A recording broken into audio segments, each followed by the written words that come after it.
Good evening, everybody. Welcome to another webinar nutritional session from Body Track.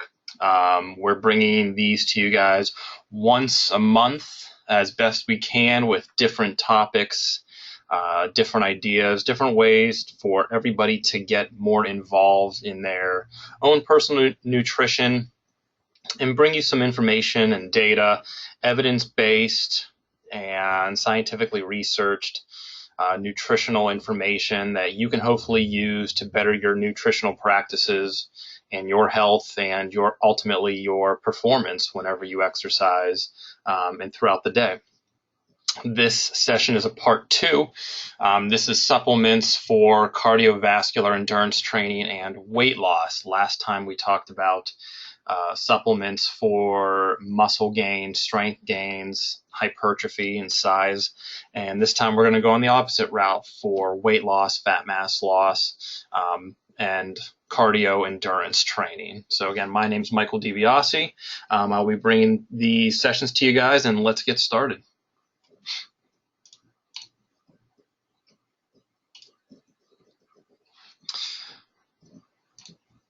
So cardiovascular training, why do we do cardio training and endurance style training? And many reasons for why we ask people to get involved with cardio, but for the optimal reasons are, of course, performance enhancement. If we can endure longer training sessions, if we can endure longer runs, longer cardio bouts, we become more heart healthy, utilize fat as a substrate better, just overall performance in endurance increases. The expenditure of calories and the increased use of calories can also lead to weight loss and hopefully body composition changes. Just because weight changed or just because body composition changed doesn't mean weight changed.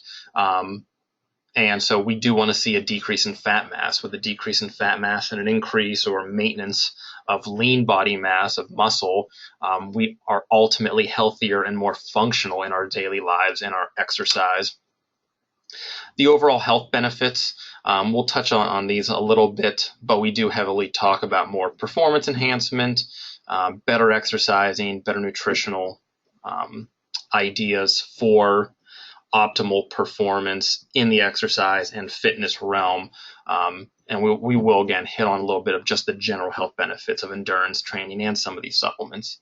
And again, for the ultimate enjoyment of having that workout and having reached a specific goal and completing something that we all yearn to have. So in these cardio sessions and endurance training sessions and weight loss training, anything that is geared towards body comp training, to lose fat mass, to lose weight, to increase and better our cardio, it then of course makes sense to eat appropriately and have appropriate nutritional practices to, again, optimize these goals. Some physiological responses to training, I'll just touch on these a little bit. Increased lactate threshold. So if we can endure longer training sessions, harder training sessions, that endurance and that cardio can be maintained, we can push our lactate threshold even further, which means the threshold from which lactate cannot be recycled and will get essentially dumped into the muscles and create that acidic environment. We can push that further and further out so we can continue to go on and continue to push harder, and better, longer, more strenuous workouts can lead to better optimal performance. Increased breakdown and transport of fatty acids and intramuscular triglycerides, so fat inside the muscles, inside the muscle fibers, in between the fibers in the muscle bellies. Increased usage and breakdown of these fatty acids, again, for energy to be utilized for continuous bouts of cardio, to also reduce that percentage of fat mass as well. Increased number and density of capillaries, so the more capillaries, the transports of blood that we can have through the muscles and in between fat, and around, the more nutrients that can be delivered, more oxygen that can be delivered, better, longer workouts. increased mitochondrial density, so mitochondria, the powerhouse, the workhouse of each cell, increased density, increased number, so increased, taking your cells from a 4-cylinder to an 8-cylinder, essentially. More power output, increased plasma volume, increased left ventricular size, so the left ventricle increase of the heart increase in the size, so greater pumps of blood, larger forced ejection of blood. Increased cardiac output, which is heart rate times stroke volume. The heart rate, if you look down, is actually decreased a resting heart rate. But with the cardiac output, we have a greater stroke volume. So essentially the amount of blood that's pushed out during every pump of the heart. So ultimately, even though the heart rate may decrease, the stroke volume will dramatically increase, forcing more blood through the body with each pump and ultimately increasing that cardiac output, which is a good thing. Increased ligament and tendon strength, keeping our bodies healthy and strong. Increased ATP, so essentially the energy that we utilize for every movement of our body. Phosphocreatine stores and glycogen stores, the substrates that are utilized, the very beginning of workouts and sometimes near the very end of workouts as well when we need to do that last push. Increased or decreased resting heart rate, decrease, so the better we work out, the more cardiovascular we're trained, our heart rate can decrease a little bit, so we don't need to have such a high heart rate to maintain that body, because one, we probably are also losing weight and fat mass, so less resistance for that heart to have to pump blood, so less work, lower resting heart rate, and of course decreased fat mass and or weight loss, and sometimes you want to see both. I've posted this many times, but it always is good to go back to it. This was a study in 2006, Journal Sports Nutrition, Exercise, Metabolism. You can see the solid black circle with the dashed line is essentially just the control group. The solid line with the squares is the control plus just a traditional eat when you can diet. And the solid line with the triangle is resistance training with cardio training and a balanced diet. So a slight change to the diet, making it a little bit more in tune with those subjects' workouts. Cardio training compared to just the cardio training and the traditional diet, and resistance training. So kind of going with that trifecta, better diet, cardio, and resistance training. The triangle group saw the greatest change in body weight, 6.2% compared to 3.4%, almost double the change compared to just cardio and a regular traditional diet.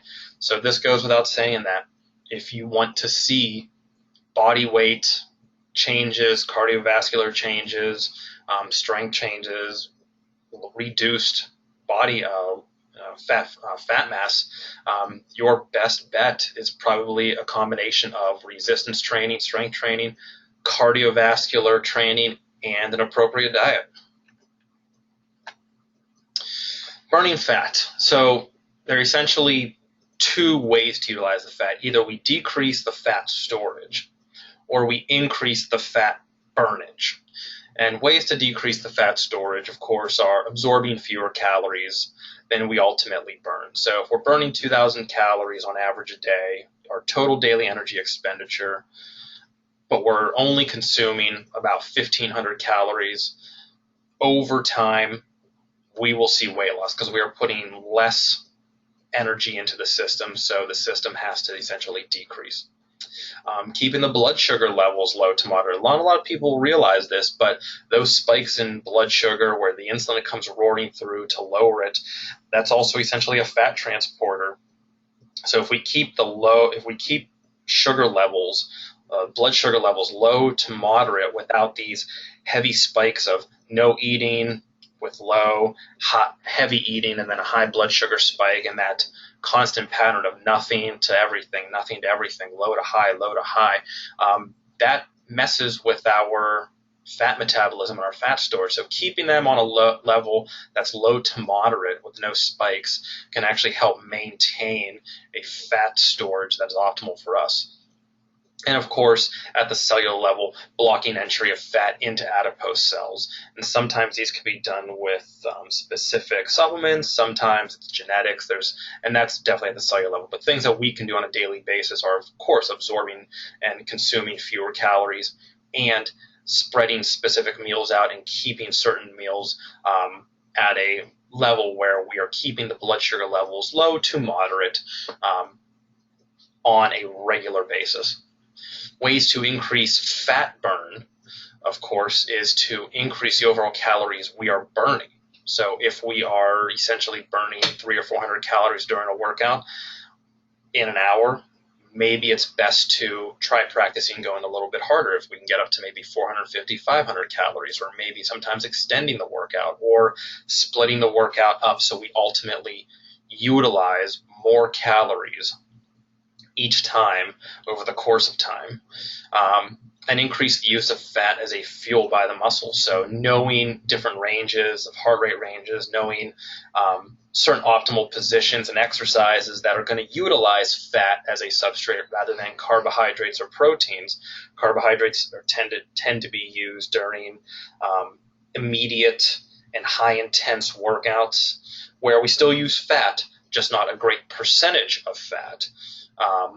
And then the greatest percentage of fat is usually utilized during light to moderate activity over a longer duration of time. So there's a difference between amount and percentage. We utilize more percentage of fat as fuel when we do light to moderate long duration activity, but we still may not be burning that much fat overall, where if we do more high intense workouts for maybe a shorter amount of time, lower percentage of fat used, but we may burn overall more fat because of that high intense and the calorie usage in that amount of time. So there is some play and some review of yourself that you have to do whenever you're working out. So can we boost and add and or enhance our training with particular supplements? Can we reach our goals faster? Can we run that extra mile in 10 seconds, less than 10 seconds less than what we did last time? Can we put up just a few more reps today? And all that, just that little bit more endurance, a little bit more energy, a little bit more stimulation from specific supplements. And we're going to go over 3 today. We changed it up a little bit. We're going to talk about 2 that everybody's probably considered or have used before, and maybe one that many people haven't. And this is just kind of an idea on 3 supplements that have been in play for many, many years for endurance, for cardio training, and for potentially weight loss and body composition changes. And just let me be clear that this talk and these webinars are not meant to advocate taking particular supplements or selling of any brands of supplements. This is an informative session for you to get as much information in an hour as possible on specific topics. In this case, 3 particular supplements: caffeine, green tea, and sodium bicarbonate. But this is, again, not to advocate that you need to take these, that anybody wants you to take these. Again, this is just for your knowledge and for you to make the most informed decision and to gain as much background on these things as possible, so you have some information to go into if you decide that you want to try these particular supplements. So again, we don't advocate that anybody just automatically take them, but we do advocate people know as much information as possible about certain supplements before they make their own informed decision. So a good definition of an ergogenic supplement, and it's pretty broad. They've been defined as ingredients that have been shown to significantly enhance exercise performance. So whether that's run faster, lifting heavier or more volume, more intensity, and just being able to perform more work during a task. So basically being able to do the same amount or more in less time. Using evidence-based research as best as possible. Sometimes these supplements are only anecdotal or observational. We try to stay away from promoting or giving specific ideals on those things whenever there's no evidence base to actually back certain supplements up, and help athletes to stay as best injury-free and healthy, and ultimately healthy is the goal during intense training yielding, and indirect improvement in performance. It also should be noted that just adding or manipulating your own nutritional practices without supplementing and those better choices of nutritional strategies can ultimately improve performance, maybe not to the extent that adding these supplements can.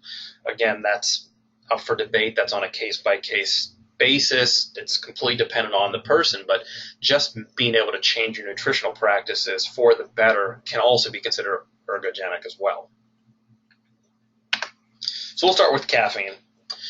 It is easily the most widely consumed drug in the world, not most consumed beverage or anything like that, but it is certainly the most widely consumed drug. And it is considered a drug just because of its titling and its effects on the human body.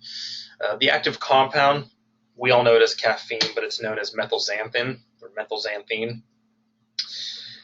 Caffeine is found all over the place, and a lot of times we just don't realize where it's in some over-the-counter drugs, some nasal decongestants and flu remedies that say they are non-drowsy sometimes have added versions of caffeine to it, so we stay up, so we have that alertness when we're sick.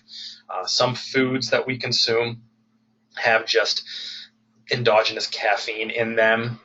Beverages, of course, that we consume almost on a daily basis probably have some form of caffeine, and of course supplements, and we've all seen on the back of supplements titles of proprietary blends. The, I guess, good thing about proprietary blends is it protects the company from divulging certain trade secrets.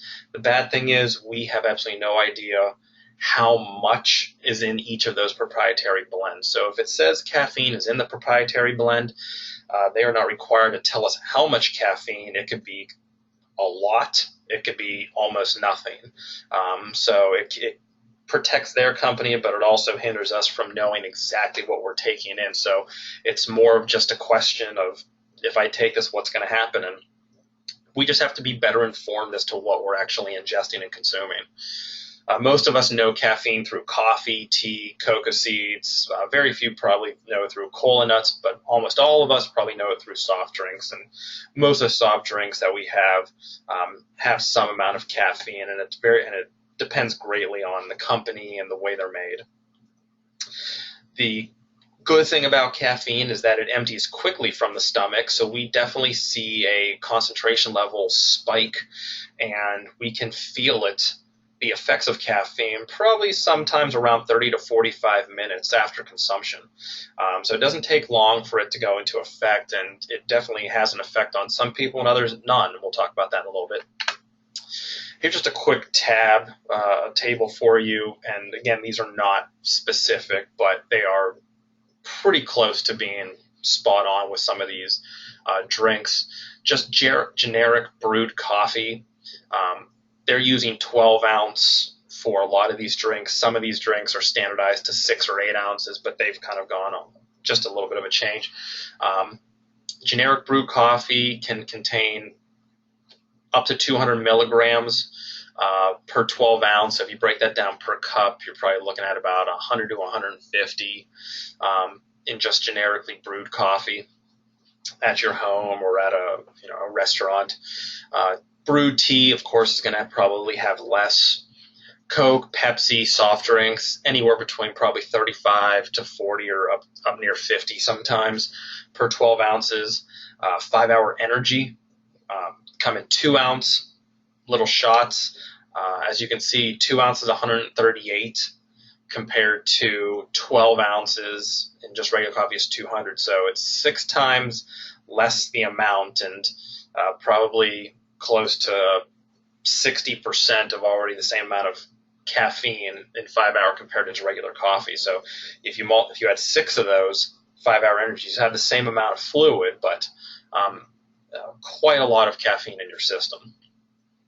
Monster and some of these energy drinks like Red Bull, Red Line, Ready to Drink, Rockstar, anywhere between 160 to 250, upwards of 300. And some of these kids are drinking more than 16 ounces. Some people we see have 2 or 3 a day, and not to mention the sugar and all the other stuff that's mixed in with these drinks. We just don't know sometimes the impact that these have on us. So you can see the variations of just these drinks, not to mention all the other stuff that we may take with medications, with other foods, just normal daily living.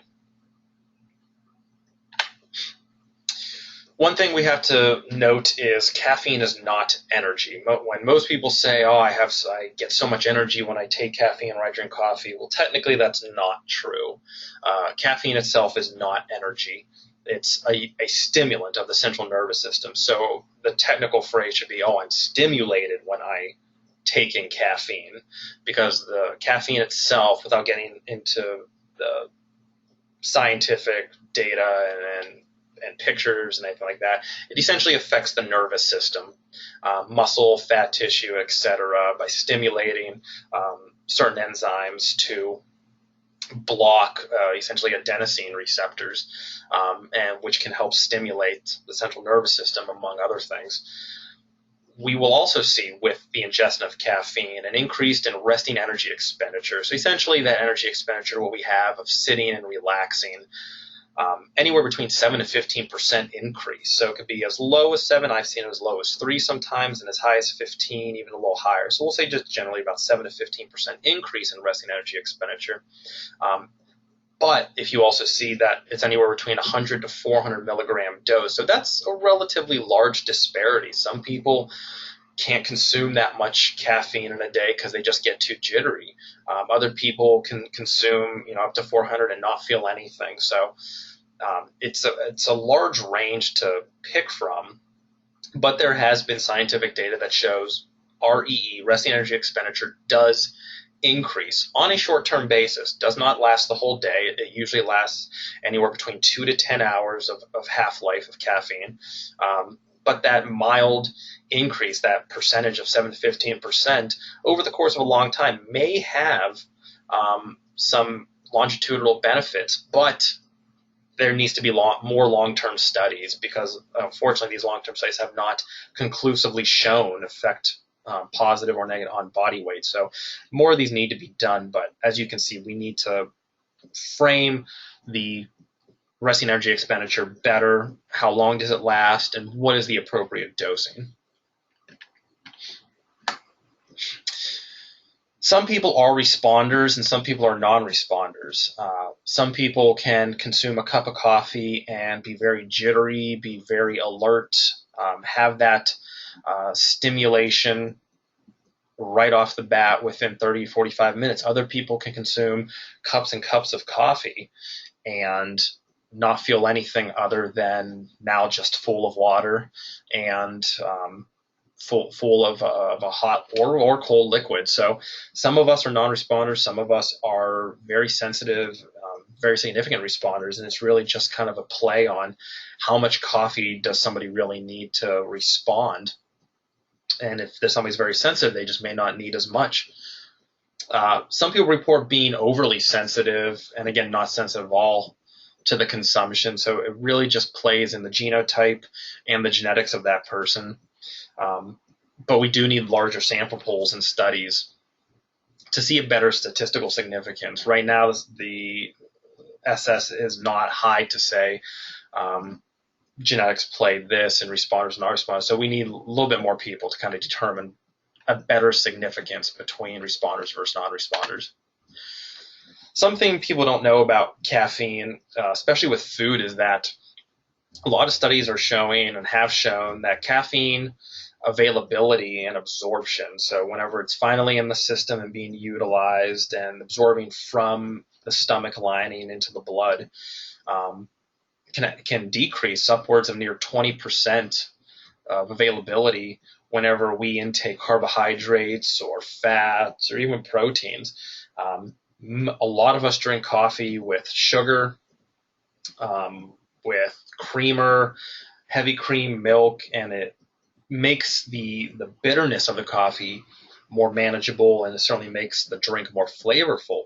But if we're looking ultimately for I want this coffee because I want to get the most out of this caffeine, the best practice is to drink it black, because as we add creamers, as we add even non-dairy creamers, different types of sugar and sugar derivatives, sugar substitutes, all that slows down digestibility.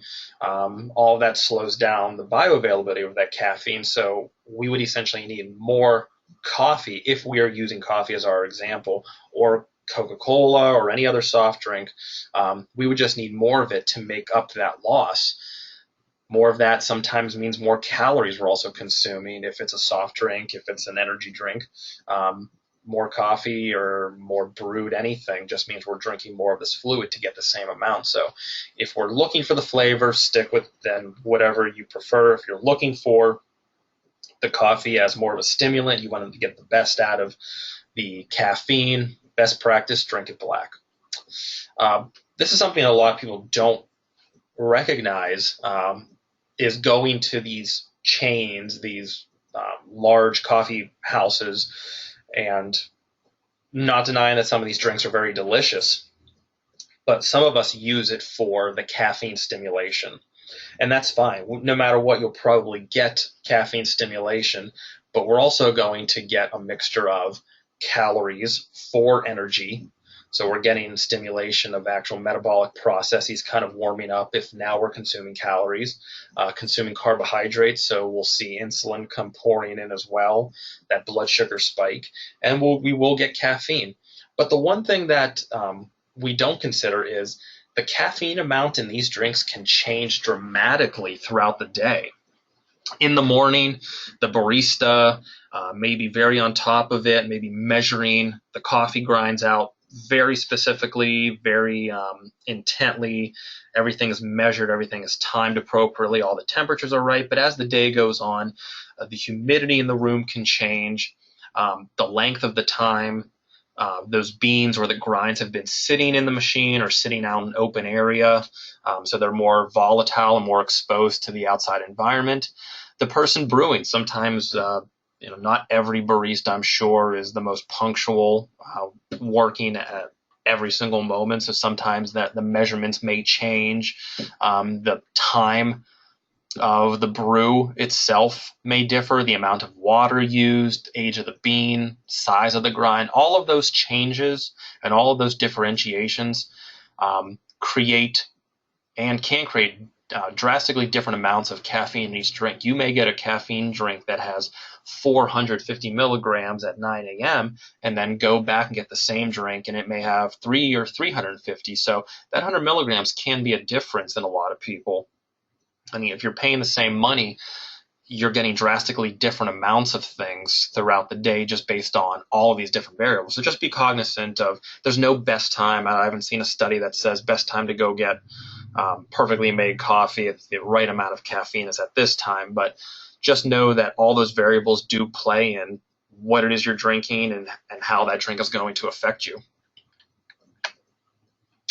Caffeine increased fat oxidation, which basically means the breakdown of the fat. So we have fat lipolysis, the breaking of the fat molecules from the phosphate backbone, the glycerol, and then fat oxidation, the cleaving of the fat molecules to two carbon atoms at a time. The oxidation is really what we want to see. So caffeine can increase that fat oxidation, essentially that fat usage. So we can potentially utilize more fat for our workouts, which means we would see potentially a decreased carbohydrate oxidation, so a potential carbohydrate sparing effect. So if we can utilize more fat, remember fat's 9 calories per gram and carbohydrates are 4 calories, we can utilize potentially more energy from potentially the same amount, whether you're talking about a gram or half gram or whatever. Utilize more energy, utilize the energy that we want to, because we can get more out of fat than we can out of carbohydrates, 9 to 4. Spare the carbohydrates for when we need that last push through the workout where we can then utilize it during those high intense moments.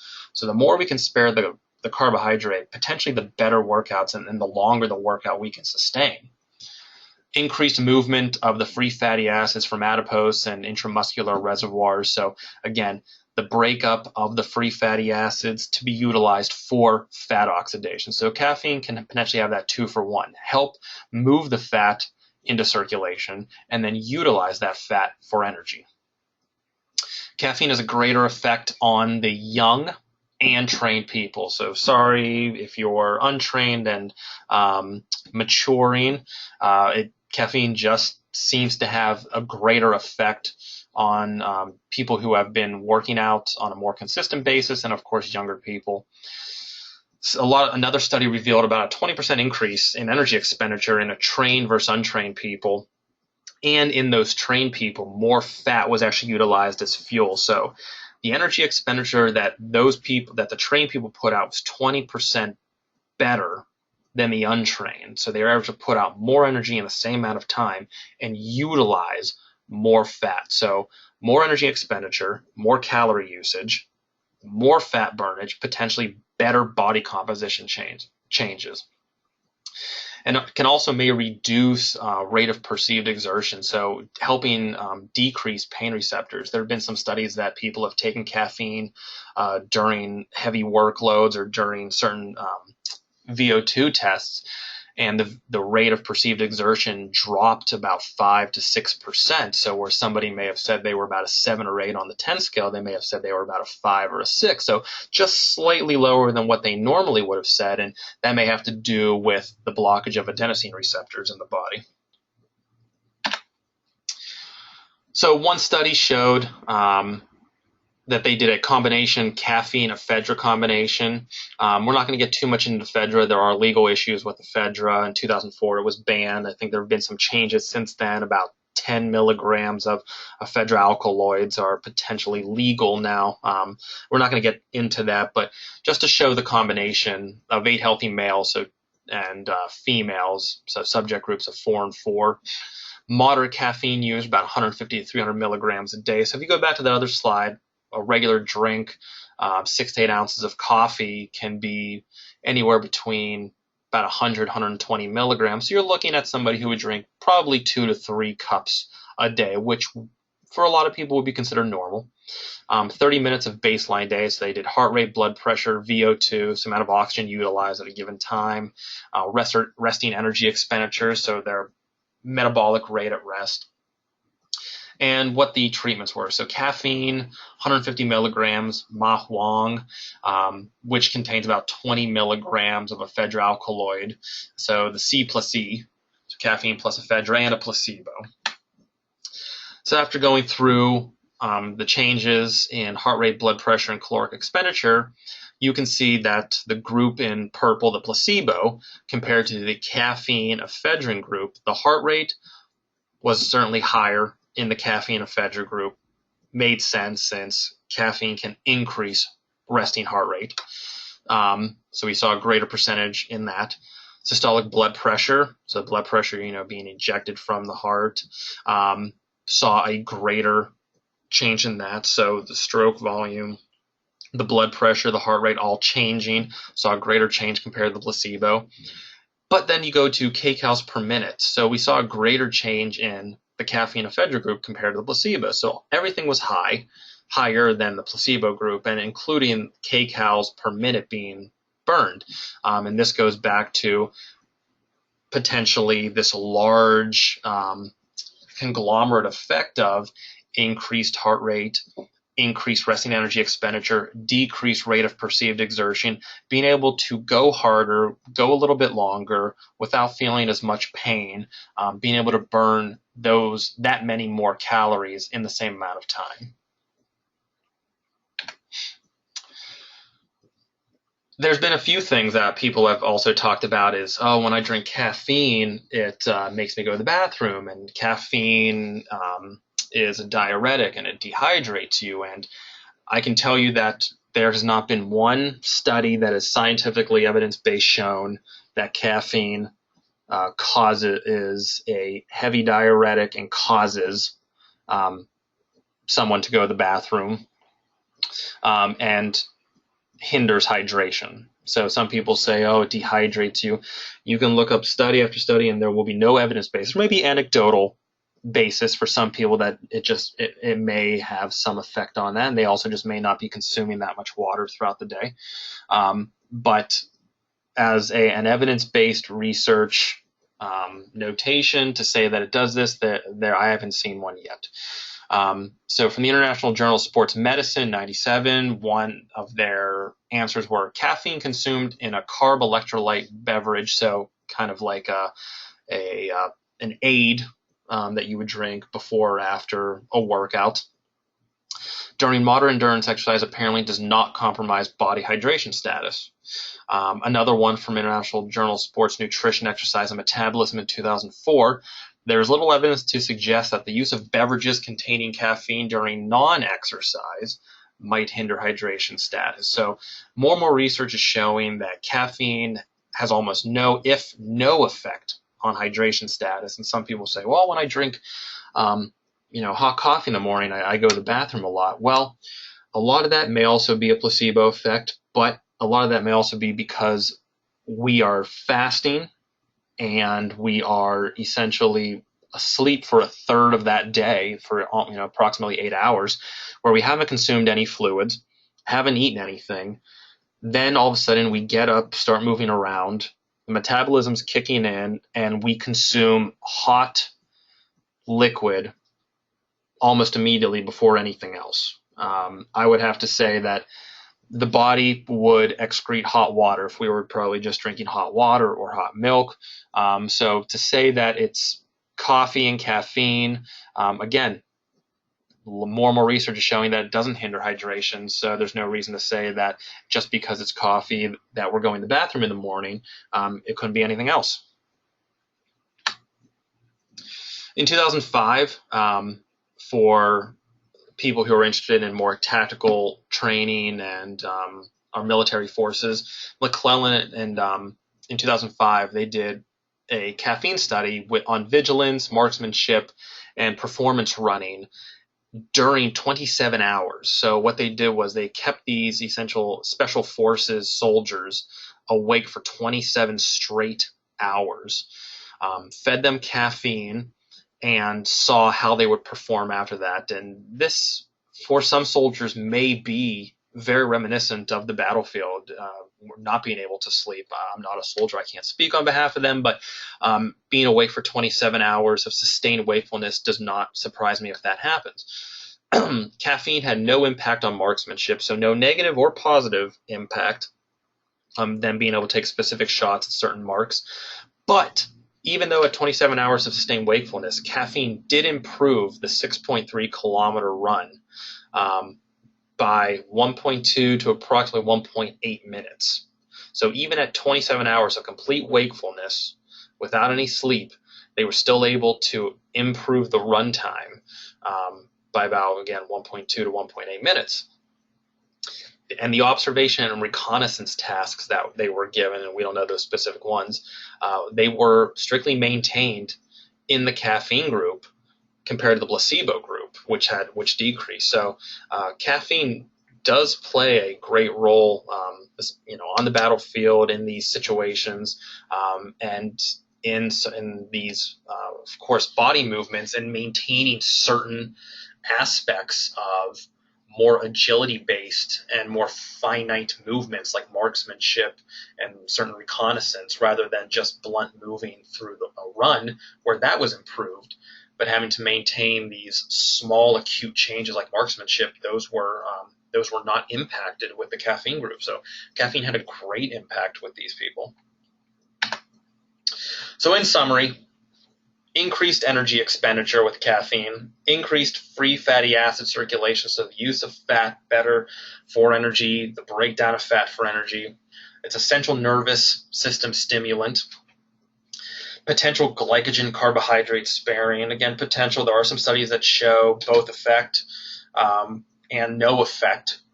So we do have to be cognizant that some studies show no glycogen sparing, while others show there have been glycogen sparing.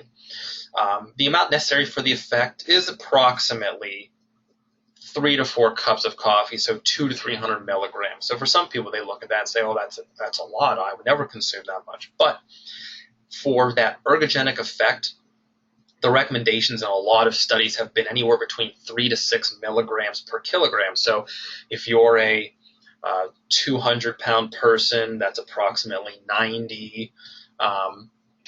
90 kilograms approximately. So you would take that 3 to 6 milligrams per kilogram, and that's anywhere between 270 to 540 milligrams. So that is a large range, but that gives the person the option to play around with that range to find a good amount that suits them without leading to anxiety, restlessness, irritability, headaches, jitters, those kind of things. And we can see that sometimes in studies when they go above 6 milligrams. I've seen studies that go up to 9 milligrams sometimes. But for the normal average person looking to have that effect, that necessary effect, they recommend 3 to 6 milligrams per kilogram and kind of find that perfect amount for you. And the timing, 30 to 45 minutes before exercise to have that peak concentration of caffeine in the system, and before breakfast, because like we said, food hinders the absorption of caffeine. So if you have it before, get it in the system quickly, transport it out of the stomach into the system, and then you can eat. Green tea. So it's a product made from the Camellia sinensis plant. Other tea leaves are actually made from that. And I believe oolong and black tea, are made from that plant as well. It can be prepared as a beverage, like some of us drink green tea, or an extract. Most of us know it in the green tea drink beverage in the little packets, or as free loose leaf tea, and that's what we'll be mostly talking about here. It's been used in Chinese and Eastern cultures for centuries, and it's certainly becoming more and more popular in the Western culture. Of course, for its price, it's easy to get green tea packets for just a few dollars. Its ergogenic effects, which we're noticing, its health benefits, and the ease of consumption and the palatability. Green tea has been shown across many studies increased mental awareness and acuity because of certain phytochemicals and, of course, caffeine in it as well. Improved digestion, so a lot of people sometimes when they have upset stomach, poor digestive ability, sometimes they're recommended to drink green tea, which can actually soothe stomach, can actually improve the rate of digestion, and also regulate body temperature. The effects of green tea can actually help maintain that homeostatic level better than most other things. Green tea also acts as an antioxidant and anti-carcinogenic. There's many properties in it that have been touted as being antioxidants, so helping the breakdown and the consumption of the free radicals. So more free radicals in our system, the worse off. Those things break down cells, they break down cell walls, and can lead to long-term negative effects in our body. Green tea is an antioxidant, so it prevents those free radicals from attacking, and it helps protect the cellular level, helps protect at the cellular level, and the anti-carcinogenic properties of green tea, as we're starting to learn more and more about. The active ingredient, we've probably seen commercials touted about how great green tea is. EGCG, we've all heard, but really what is it? It stands for epigallocatechin gallate. We will just say EGCG because it's so much easier to say that. The action of EGCG in green tea is it inhibits catechol O methyltransferase. We'll just say COMT, C-O-M-T. COMT is responsible for norepinephrine degradation. So when COMT comes in, it breaks down norepinephrine. EGCG can inhibit that COMT. So if the COMT is responsible for the degradation of norepinephrine, we tend to see, which is usually in the synapse, we tend to see lower energy levels and ability for mental awareness and acuity. EGCG can inhibit the COMT. Like caffeine, green tea, of course, has its side effects, and there are many reported in different studies. other are anecdotal and observational level. It's also dependent on the variables, just like brewed coffee. If you were going to brew it yourself, you want to maintain that consistency of brewing at the right temperature, brewing the same amount of tea, whether it's already measured in a packet or you measure it yourself, brewing it in the right amount of water, same amount of water, so keeping that consistency. Too much green tea can also cause irritability because depending on that green tea, there may be a certain amount of caffeine in it that if you're very sensitive, you may be overly sensitive to green tea just as you would be to coffee. It can cause headaches, nervousness, irritability, those kind of things, just like coffee can because of that the caffeine levels. But tea can also decrease the bioavailability of iron, and it's shown in some studies that heavy amounts of green tea, upwards of 5, 7, I've even seen higher, up to like 10 to 15 cups of green tea a day, can decrease that bioavailability of iron, which can be detrimental in energy usage throughout the day over long terms, and especially women who are menstruating as well, where those iron depletion and those iron levels change. So very, very high amounts, which most people do not drink that much green tea, at least in the Western culture. But there are those potentials of decreased bioavailability and increased irritability. 2 studies by Dulo, EGCG, one in 1999. EGCG produced increased effects, significant increase in energy expenditure, that overall energy expenditure potentially during a workout or during some type of movement, approximately 4%, but still significant, and fat burning. So 10% increase in fat burning, overall energy expenditure 4%.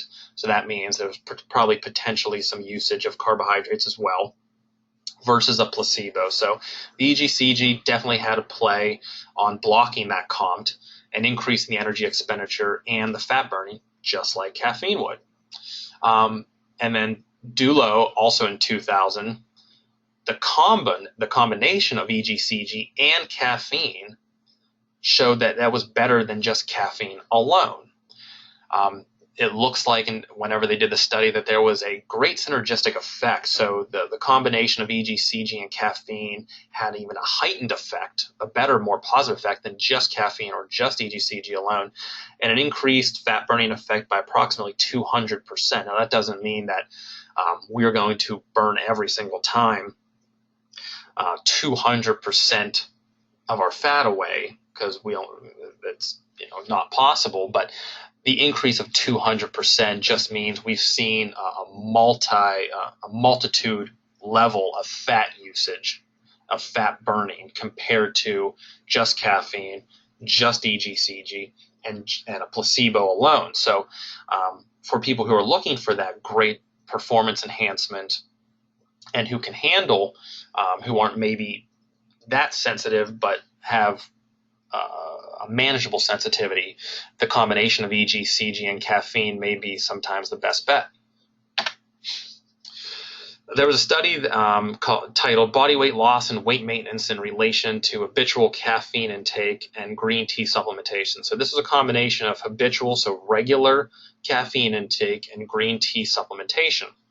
So they wanted to see green tea and caffeine mixture on weight maintenance after body weight loss. So they did this in moderately obese and overweight subjects. It was a randomized placebo-controlled parallel trial, so they found 76 overweight subjects, mildly obese, anywhere in between, and they matched them for sex, age, BMI, body mass, height, and their stated habitual caffeine intake. So if somebody said, I can consistently consume this much coffee or this much caffeine, and the other person would try that, they would combine and match them for how much they said they would intake on a regular day. They were given 4 months of a low energy diet. So already we can tell that because it was a low energy diet for 4 months, we should see some weight loss just because we are consuming less energy into the system.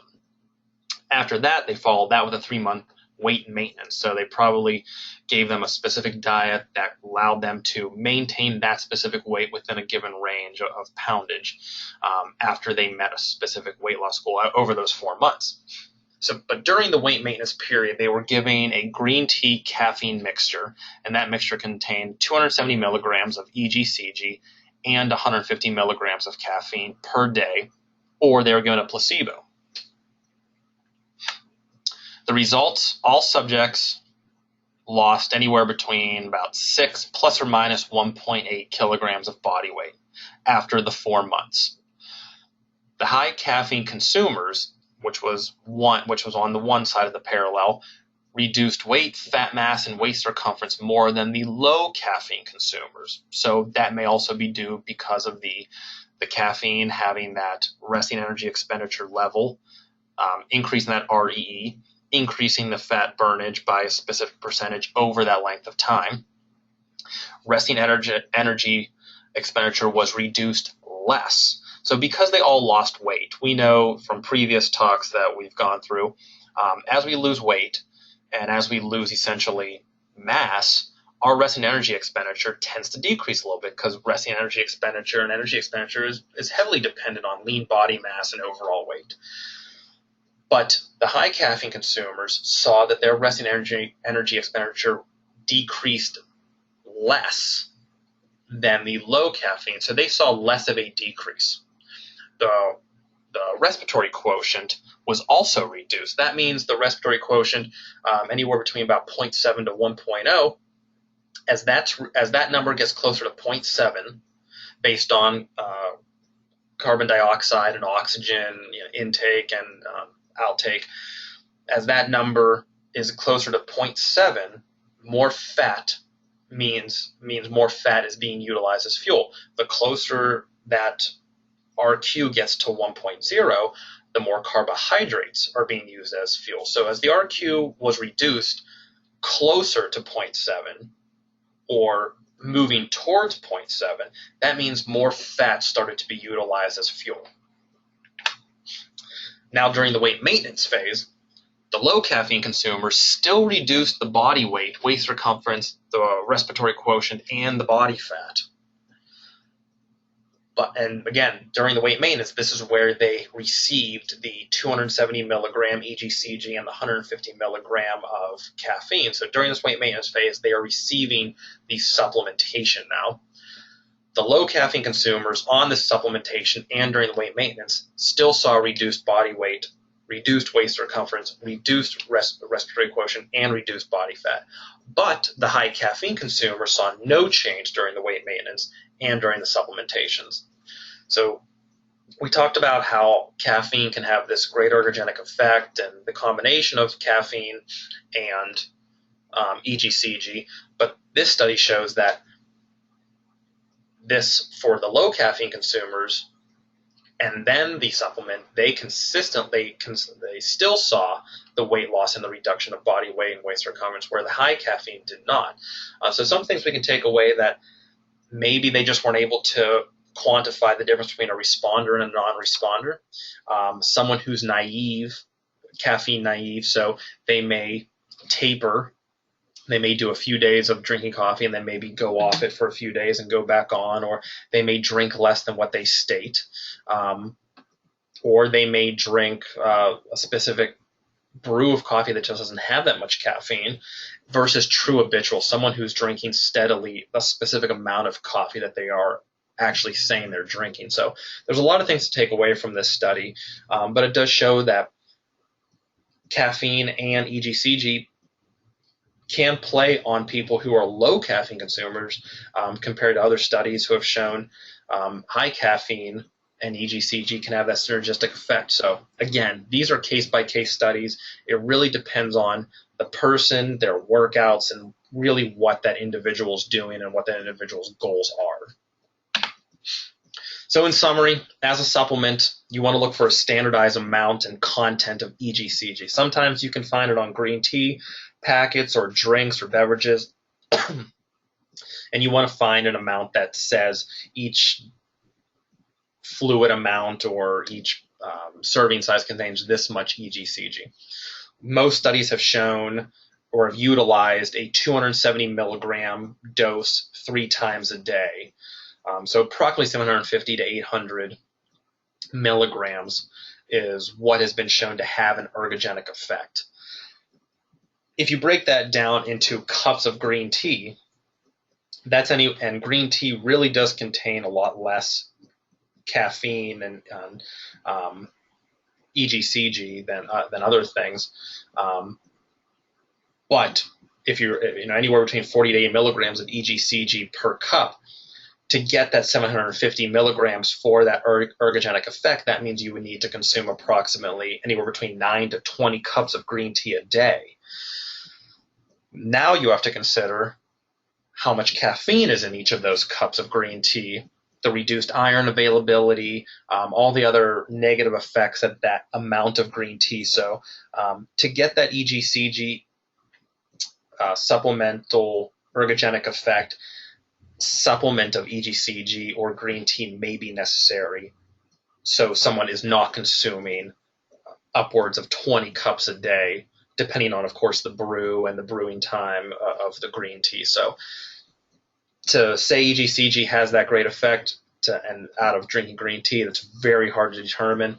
Most of the time it's done through supplementation. So more research is certainly needed to determine how much green tea beverage would actually have an ergogenic effect. But here's some data for you to follow. And you can certainly find EGCG on the internet and different supplement stores. Last one we're going to talk about quickly is sodium bicarbonate. Most of us know it as baking soda, and that's exactly what it is. It acts as a blood buffer, and this one is not directly related to increased weight loss, increased resting energy expenditure. This one is more performance-based, which can also lead to then lead to weight loss. So we're looking more of a secondary mechanism with sodium bicarbonate. It acts as a blood buffer. So as we work out, the lactate builds up in our system. As the lactate gets cleared through cardio workout, we're able to use that lactate through different cycles, like the Cori cycle, to help produce more glucose, to be put back into the system to be utilized for energy. But when we go hard enough, that lactate can't get cleared, and those hydrogen ions build up in our system. And that's kind of where that burning pain sensation we get at the end of long strenuous workouts comes from, is also from that lactate buildup in those hydrogen ions. And that's where we hit maybe that lactate threshold where we just can't go any harder or longer. Sodium bicarb acts as a buffer. So it slows that down, and it can help reduce the acidity in the surrounding extracellular environment and create a little bit more basic environment. We don't want it too basic. We don't want it too acidic. There is a very steep point to where going off one or the other is detrimental, but it can help reduce that acidity, which also may help with continued calcium uptake and troponin binding to calcium.